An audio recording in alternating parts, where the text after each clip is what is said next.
Welcome to the Enabling a Remote Workforce test drive demo. This demo actually illustrates how the collection of tools and technologies in the Windows Presentation Virtualization scenario enables companies to deploy and manage remote workforces. For many of you, you would know this technology as Windows Terminal Services. It is still called Windows Terminal Services in Windows Server 2008. However, due to Microsoft's expanded virtualization solution set, we now are bundling this under a presentation virtualization scenario, especially with all our technical information on our website.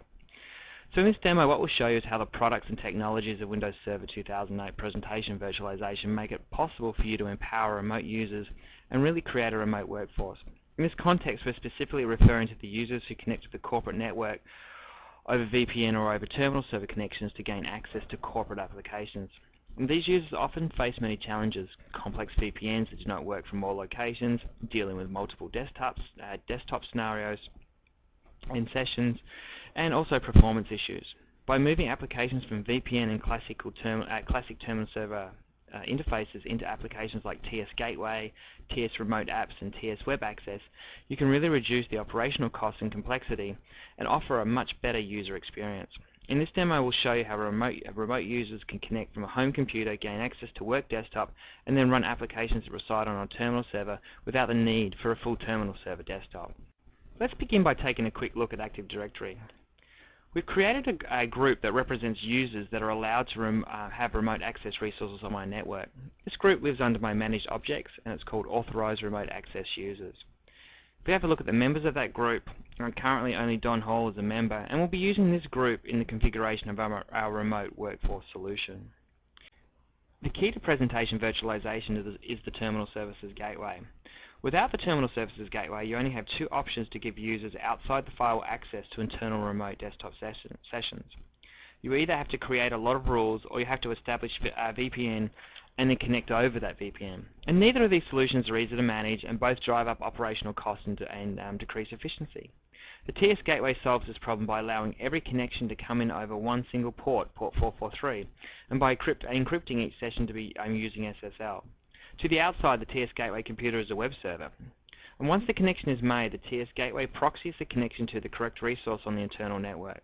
Access to the internal network is managed through a combination of things we call CAPs, connection authorization policies, and RAPs, requirement authorization policies. A CAP allows you to define who can connect to the gateway and what authentication they can use, and a RAP allows you to define the groups of computers and assign permissions to those groups. This enables you to create a scenario where you can allow a larger group of users to connect using the TS Gateway to their own internal desktops, but only a subset of that larger group can connect to a domain controller. So let's actually have a look at a demonstration of how this all works. I'm going to swap over to my Terminal Services Gateway machine and open up the Terminal Services Gateway Manager, which is my integrated management technology for this machine. If I click on my server object and look at the properties of that, you'll see that I have a number of different configurations. Here is my SSL certificate. I can create a certificate, a self-signed certificate, or actually utilize certificates that I have within my organization. You can see here is my my connection authorization policy store. I'm actually utilizing a local CAP. I could utilize a global CAP as well. And for so on as well. We can build server farms, and we can provide auditing connection within this Terminal Services Gateway. Let's actually go and have a look at my connection authorization policies, and there's a number of ways I can get to this. The easiest way, of course, is from the management tool from my Terminal Services Gateway Manager homepage. So if we look at the authorization policies, we can actually look at one of the existing policies and look at things such as the requirements tab. So you can see that this is requiring access into this group, so you need to be a member of this group, and you actually have to utilize a password. We could also enforce smart card authentication as well, either password or smart card, or just smart card itself. Looking at my resource authorization, you'll see that if I look at the properties of this, I can look at the user groups that have been associated with this group as well. So So this gives me that great opportunity, a great ability to actually really hone in on providing my remote users access to things like desktops, internal services, and core critical applications in their environment. With an SSL certificate assigned and the TS gateway configured, utilizing both the wrap and the cap, we can go ahead and connect. And you connect utilizing the standard RDP client. You just have to tell it to use the gateway. So let's actually flick over to my XP machine and do that. So let's first actually look at some of the settings of this RDP connection in utilizing the Terminal Services Gateway.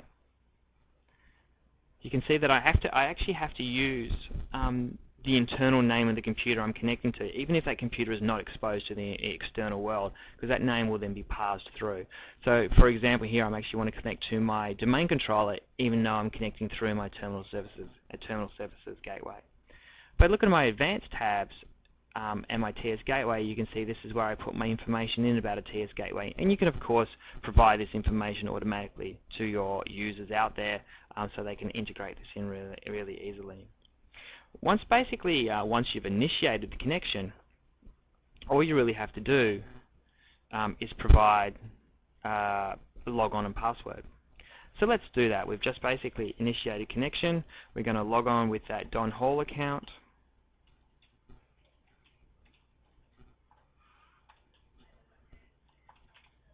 And put my password in. And this is now going and contacting my Terminal Services machine.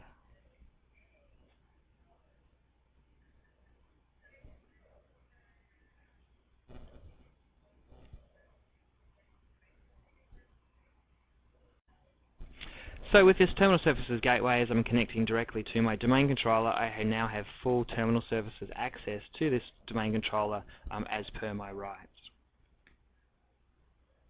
There are cases where you perhaps don't want to make a full desktop available, such as in this demonstration, and these are situations where a TS RemoteApp is more appropriate. The TS RemoteApp programs are distributed as MSI files or as RDP files. Let me give you an example of that. Here we have an MSI file for WordPad. This is actually a TS RemoteApp program version of the WordPad. It actually runs on the terminal server, not on my local machine. What we're going to do is go ahead and install it. And once it is installed, we're going to launch it to see what the experience is. So you can see it's added a component to my desktop. I just double click on that. And this TS RemoteApp is actually utilizing this gateway as well. We'll go ahead and connect with my nominated user account and password.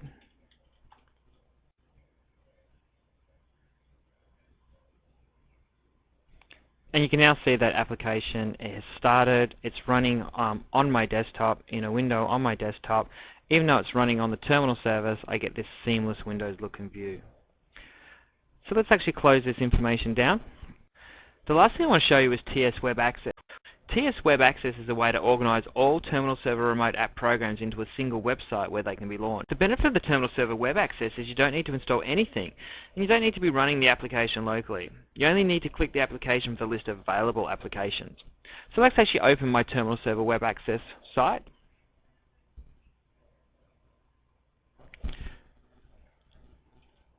Log on with my user account.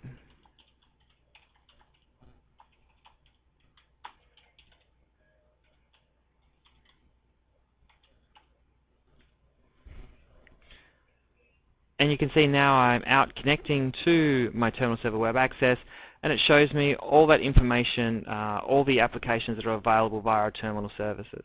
So I can click on Windows Contacts. It will ask me whether I want to connect to it and what resources I'll have available. When I connect to those, I can then connect to it and it will launch up on my local machine. So in this demo you saw how several Windows Server 2008 technologies came together to enable you to increase the efficiency of the remote workforce without the need for complex and costly VPNs. I hope you enjoy the rest of our test drive demos. Thank you.